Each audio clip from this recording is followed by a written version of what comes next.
तो नीतीश कुमार सीधा तरीका से भारतीय जनता पार्टी से बदला लेवे के हर कोशिश में लगा रहा। भारतीय जनता पार्टी के भीतर इस संकट मोचक के अगर हाथ में कमान दिया था तो भारतीय जनता पार्टी बिखरे से कोई रोक नहीं। सुशील मोदी राजनीतिक रूप से अभी तक हथियार डालले नहीं खन, ये लोग तो हथियार डाल दिले बा।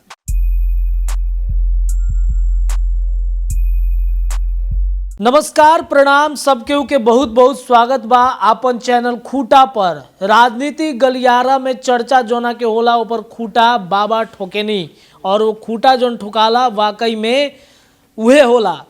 देखिए, राजनीति नीतीश कुमार से शुरू भइल बा और देश भर के राजनीति में नीतीश कुमार के नाम खूब चर्चा में बा। कई बात ए गलियारा में जोन बा चल रहल बा नीतीश के लेकर के। गांव देहात में ठंडा के दिन में लोग आग तापता, लेकिन सोचता कि आए बाल रात के हमने के सुतनी जब सवेरे पता चलल कि नीतीश कुमार एगो ऐसा फैसला ले ले जोना से राजनीति तो प्रभावित भइल ही, आम लोग के दिनचर्या प्रभावित हो गई बा। ठंडा के दिन में गांव देहात में इस सब के चर्चा खूब होला। लिट्टी चोखा बनावत और पीठा बनावत, लोग सेकत, बहुत सारा चीज़ के चर्चा करेले। गुमटी में जाएम चाय पियत लोग यह चर्चा करता कि जी नीतीश कुमार का करी हैं, केने जई हैं। फिर बुझाता कि एनडीए गठबंधन में आई हैं का दुनी, अब एनडीए में आई हैं तो का परिस्थिति बनी, के उनकरा के लेके आई, का सुशील मोदी जो उनका भाई बड़े वो लेके आई हैं का। कई तरह के सवाल जो चलता वो रोरा दिमाग के। अब ऊपर जवाब बाबा जौन बा खूटा पर चर्चा करके बताएं। बाबा से जुड़ल जाई, लेकिन उससे पहले खूटा के जौन विषय बा ओकरा के जान लेहल जाओ कि नीतीश के बुझा गईल खेल, संकट मोचन से होई हेल मेल, फसल पेच बरियार, सम्राट सुशील में छिड़ल वॉर। कौन ची के वॉर छिड़ल बा, कौन ची के नीतीश के जौन खेल बा वो बुझा गईल बा। चली बिना देर कैले बाबा के लगे चलतनी और चर्चा जौन बा वो कैल जाई कि बाबा नीतीश कुमार के कौन खेल बुझा गई। देखो, सबसे बड़ बात बा कि अभी हम देखत रहनी है तो अचानक से हमरा एगो खबर आ गई हा जौन खेल समझिए में ही कैले रही। हम 14 तारीख के 14 या 15 तारीख कैले रही, डेट तो में नहीं खे, लेकिन 14-15 तारीख के कैले रही कि नीतीश लीला के आगे सब फूस। नीतीश लीला के आगे सब फूस। 29 दिसंबर के लागी आखिरी दाव। अब एकर मतलब तू समझो, तो मतलब के समझावे खातिर दूगो लाइन पहले बोल दी कि टूट के बिखर जाई ये असंभव बुझाता। टूट के बिखर जाई ये असंभव बुझाता, खोलले बा भ्रम के दुकान, सब बिका जाई।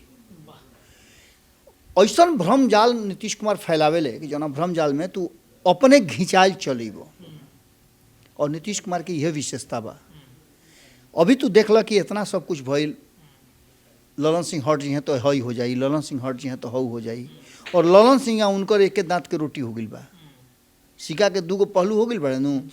सवेरे भेंट होता, सांझी का भेंट होता, दोपहरिया में भेंट, इतना भेंट तब वो ना होत रहे जब वो अध्यक्ष रहन। लेकिन एकरा पीछे सबसे बड़ बात बा कि नीतीश के खेल आखिर केहू ना समझल, लेकिन नीतीश कुल खेल बुझ गई बड़े कि अब एकरा बाद का होखे वाला बा। हमरा साथे मने का ई लोग करतल। बिल्कुल। एकरा अलावे एगो बहुत महत्वपूर्ण बात बा कि नीतीश कुमार काल भी कहले रही कि नीतीश कुमार घाटा के सौदा ना करेले। नीतीश कुमार एक खाली फिर से गोटी डाल के चेक कर ले बड़े कि केने गुची बा।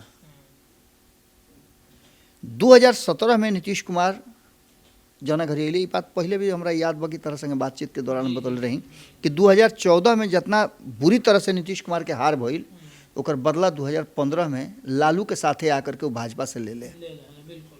2015 में जो लालू प्रसाद नीतीश कुमार के इतना 10-12 साल के सत्ता के बावजूद जब अधिक सीट लेकर के अले, इनकर 72 रहे, उनकर 80 रहे, दोनों घड़ी नीतीश कुमार के बड़ा झटका लग रहा है कि बड़ भाई कैसे हो गई ले, हम डोमिनेट करती।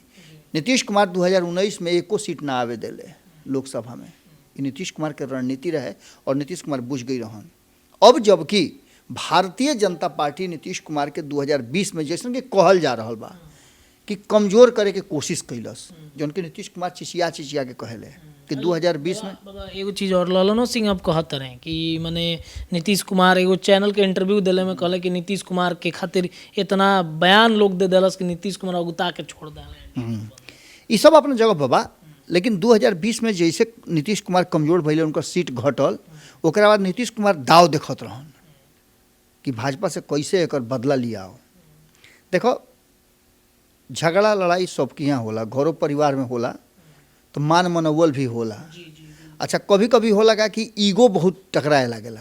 जैसे पति पत्नी में झगड़ा होला तो दोनों ईगो कर लेवेले, तो उस माने समझौता जल्दी ना होके। यही तरीका से सीधा सीधा ही बात समझ लो कि नीतीश कुमार जब 2020 में कमज़ोर भइले, तो नीतीश कुमार सीधा तरीका से भारतीय जनता पार्टी से बदला लेवे के हर कोशिश में लगा रहन कि कब कैसे पासा पलट दिया हो। याद होई तरह कि जब 2020 में चुनाव परिणाम आई रहे, ओकरा बाद नीतीश कुमार अपना लोग के भीरी बैठ करके मंथन जवनागरी करत रहन, तो मंथन में वो एक बात कहले रहन कि कौन दोस्त था कौन दुश्मन था समझ में नहीं आया। लेकिन इतना लंबा समय नीतीश कुमार के समझ में ना लगेला। ऐसे नीतीश कुमार पूरा खेल समझ गए और खेल समझ के खाली फिर से भारतीय जनता पार्टी के अपन औकात दिखौले कि हम चाहब तो तू सत्ता में रहब, ना चाहब तो सत्ता से बेदखल हो जीब। और 2022 में यह फैसला नीतीश कुमार ले ले। खैर, ये सारा चीज़ अपना जगह पर चल गई बा, लेकिन अब नीतीश के बुझा गई बा कि आखिर खेल होत कहाँ बा। तो अभी संकट मोचन के आवे के समय आ गई बा। बिल्कुल। अब एकरा में तू एक बात समझ लो, याद होई तारा कि हम 4 दिन 5 दिन पहले भी कहले रही कि अगर कहीं म्यूचुअल अंडरस्टैंडिंग बनी भाजपा और जदयू में, नीतीश कुमार पावर अपना हाथ में लेवे के पीछे कारण ही है बा कि नीतीश कुमार के विशेषता बा कि हई हाथ करला तो हई हाथ जाने ना। बिल्कुल। और अगर अध्यक्ष कोई दोसर होई तो वो अपना हिसाब से डील करित, नीतीश के बार बार ओकरा के समझावे के पड़ित। लेकिन नीतीश कुमार पूरा कमान अपना हाथ में ले ले। देखो, एक पीछे और 2-3 गो कारण बा। जैसे उनका पार्टी के बचावल बहुत जरूरी रहा। संपादक नमन मिश्रा जी बार बार ये बात कहत रहन कि नीतीश कुमार 2025 में फेराम बाड़न कि हमरा के मुख्यमंत्री बना दो। ये सारा बात के अगर घुमा फिरा के तू देखब तो तरह एक गो चेहरा नजर आई कि नीतीश कुमार से के बेहतर नजदीक बा और के ओकरा में 3 लोग के नाम तुला ना, लालू, नीतीश और सुशील। ये 3 लोग के तू नाम लो। बिहार के राजनीति में 3 के अलावा चौथा कोई तरह दूर दूर तक नजर आवत का। सम्राट चौधरी के कमान दे करके भारतीय जनता पार्टी अपना समझ से बहुत बढ़िया काम कैले बा। सम्राट चौधरी आगे का करी है और भारतीय जनता पार्टी उनका संगे का करी, ये अलग बात बा। कारण कि नया पीढ़ी और नया जो सेकंड लाइनर नेता रहे हा वो तैयार होना शुरू हो चुकल बाड़े। सुशील मोदी के रहते हुए कोई भी सेकंड लाइनर नेता आज तक तैयार ना भइल। नीतीश के रहते हुए कोई भी सेकंड लाइनर नेता तैयार ना भइल।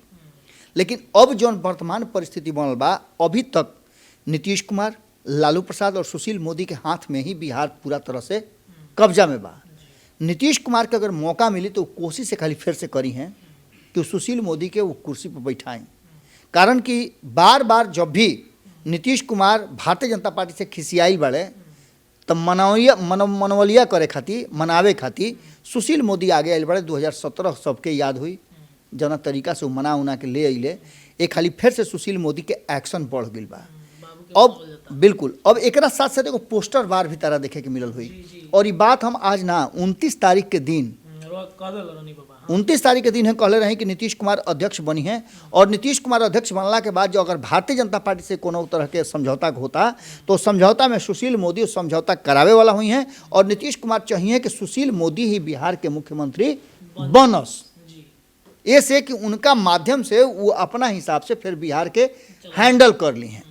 खैर, इतना आसान चीज़ बा ना, कारण कि एकरा अलावे समझ लो तू कि भारतीय जनता पार्टी के भीतर इस संकट मोचक के अगर हाथ में कमान दिया था तो भारतीय जनता पार्टी बिखरे से कोई रोक ना सकेला। एगो भी बहुत बड़ा बात बा के अंदर गुटबाजी बहुत बा। बिल्कुल। सम्राट चौधरी के लेकर के भले ही सम्राट चौधरी के सामने के उम्मत बोले, पीछे में उनकर भी कई गो ऐसा दुश्मन बाड़े, कई गो लोग बा कि उनका के पटके के फेरा में बा।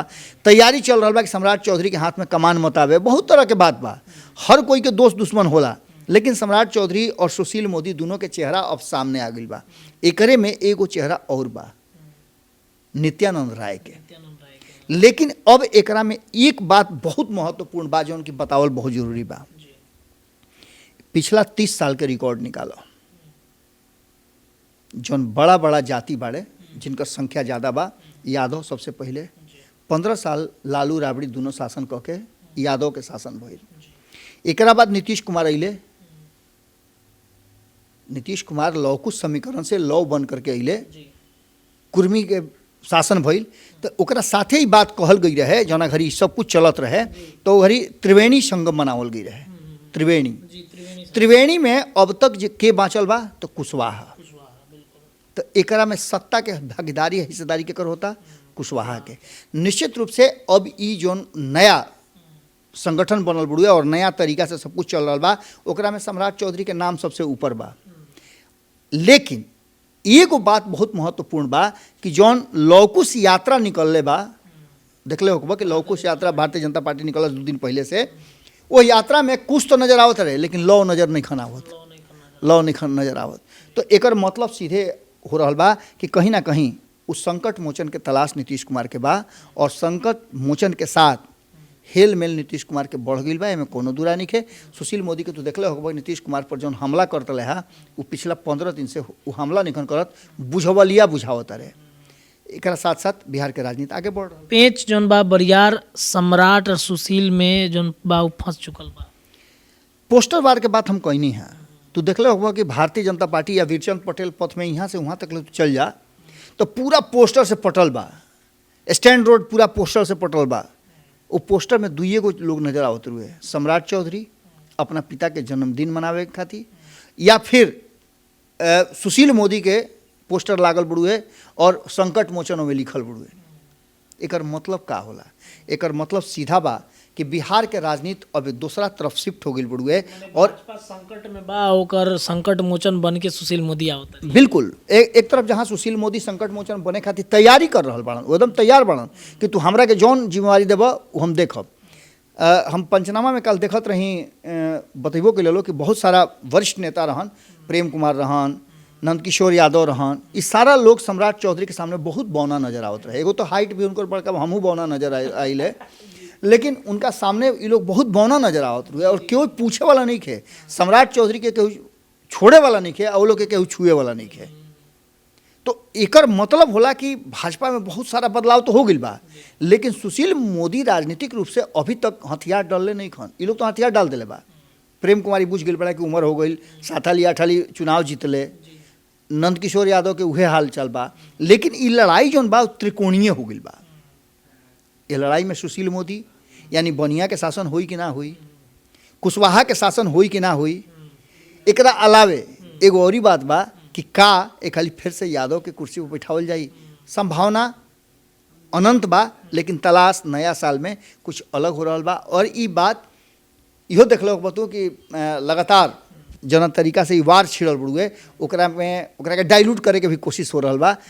जदयू के तरफ से अलग सवाल आ रहा बा, भाजपा के तरफ से अलग सवाल आ रहा बा, राष्ट्रीय जनता दल की तरफ से अलग सवाल आ रहा बा, और जनता दल यूनाइटेड में एगो पेच जौन फंसावल जा रहा बा, लगातार जौन स्क्रू टाइट कल जाता कि नीतीश कुमार के तू कुर्सी द, नीतीश कुमार के प्रधानमंत्री के उम्मीदवारी द, दावेदारी द, फलान द, ठेकान द, इतना ओड़ा भर भर के द कि नीतीश कुमार से उठे मत, आ सांस प्राण ले करके वो बीचे रास्ता छितरा जास। स्थिति हुए बा नरेंद्र मोदी से लड़ाई बा, और नीतीश कुमार भी बात समझ गई बड़ा है कि नरेंद्र मोदी से लड़ाई उनका अगर अपना हिसाब से लड़े के रही तो लड़ाई वो लड़ सकत रहन, लेकिन उनका दूसरा के हथियार से ले करके गोली दूसरा से लेवे के बा, आखिर कितना फायरिंग करी है। ना उनका सेना तैयार बा, ना उनका लगे उतना असलाह बारूद बा, तो आखिर नरेंद्र मोदी से लड़ी है कैसे? ये सबसे बड़ बात बा। और यही चलते ये पूरा के पूरा पेंच नीतीश कुमार अजुरा के, अगर भाजपा में भी कुछ होता तो ये बुझ लतू कि नीतीश कुमार के अजुरावल पेंच है, वो पेंच नीतीश कुमार से खुली। माने जब नीतीश कुमार आई हैं तब कहीं ना कहीं स्थिति गड़बड़ाई, और जो सुशील मोदी और सम्राट चौधरी के बीच के जो वॉर बा वो दिखे के मिली मुख्यमंत्री के चेहरा। बिल्कुल बिल्कुल एकदम माने ये मान के चला कि अगर नीतीश कुमार के भारतीय जनता पार्टी से कोनो डील होता तो डील में 3 गो बात हम पहले से कहत आ रहा बनी कि या तो मुख्यमंत्री भाजपा के बनी तो 2 गो उप मुख्यमंत्री जदयू से, या 3 गो भी हो सकता। एक बाद सुशील मोदी के नाम सबसे ऊपर चल रहा बा, सम्राट चौधरी उनका के पछाड़ रहा बड़न, नंदकिशोर यादव दिल्ली से अपन पैरवी लगा रहा बड़न, और दूसरा तरफ अगर नहीं संभव होत नीतीश कुमार के पर डील नहीं के फाइनल होत तो फिर से एक बार वह बतिया विधानसभा भंग हुई। चलिए, तो कहीं ना कहीं आहट कई तरह के आ रहा बा बिहार के राजनीति में कि विधानसभा भी भंग हो सकेला, समस्या जोन बा ई नीतीश कुमार के पेंच फंसौला से हो रहल बा। भारतीय जनता पार्टी के अंदर भी कई गुट बा, जैसा कि आरोप लागेला। उ गुट में एक तरफ सम्राट गुट, दूसरा तरफ वरिष्ठ नेता लोग के गुट, ओमें सुशील मोदी लीडर बने। का होई ए पर संभावनाएं ही फिलहाल अभी चल सकता है। ये चर्चा में इतना ही। खूटा बार बार ठोकात रही। जुड़ल रही अपना चैनल के साथ, देखत रही भारत लाइव और खूटा। धन्यवाद।